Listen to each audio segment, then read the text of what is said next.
Elle s'affirme, ces dames. Yasmina Onyen, députée de Cocody, Joséphine Wandja, première agrégée africaine et docteur d'État en mathématiques, Mireille Tchongté, blogueuse, et Laurence Nguesson, coach en développement personnel. Des femmes dont l'engagement politique et le parcours professionnel forcent respect et admiration.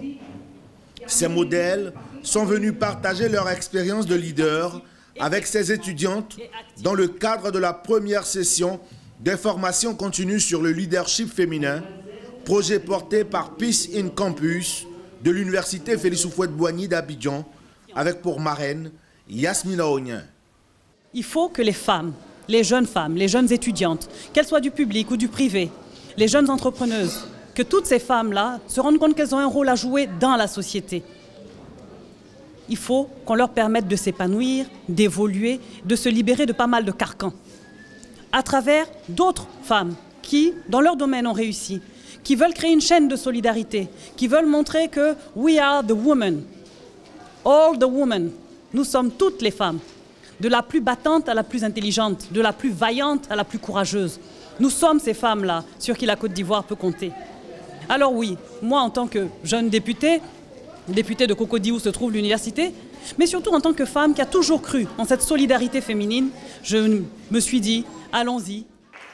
Peace in Campus, c'est croire en la solidarité féminine afin d'aider les jeunes filles à affronter les challenges à venir.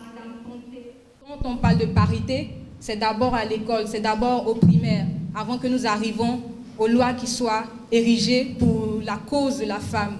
Donc, inculquer les valeurs morales, institutionnelles, politiques et économiques, également sociales, à la jeune femme, pour qu'elle puisse se positionner dans ce monde qui aujourd'hui est une véritable conquête. Alors, il faudrait que nous, jeunes filles, nous prenions notre destin en main. Face à un auditoire captivé, les conférencières ont livré quelques recettes pour la réussite des études. Donc, chaque domaine que vous choisissez, si vous voulez exceller dans le domaine, il faut faire du travail personnel sur soi-même. Pendant que des copines vont en boîte de nuit, j'étais sur mes théorèmes et mes définitions. Vous apprenez aussi à organiser votre temps. Ça aussi, c'est mathématique. Parce qu'on vous dit, je peux travailler lundi, mardi, mercredi, jeudi, vendredi, je suis en boîte. Et puis, les autres jours, on ne me voit pas. Ça, c'est l'organisation du temps. Lire, se former, oser rêver grand, développer de l'expertise et sa capacité à influencer, et surtout, changer son rapport à l'argent, sont entre autres des attitudes que ces leaders de demain doivent cultiver. J'ai une valeur ajoutée qui va produire dans ma vie de l'argent. Et cet argent est un moyen d'échange pour obtenir les choses dont j'ai besoin pour mon confort. C'est dans ce sens-là que ça fonctionne. Faites attention, c'est un moyen d'échange qui ne s'acquiert pas en recherchant l'argent, en faisant des veillées prières pour dire je veux de l'argent, mais plutôt en développant une expertise, en développant ses connaissances.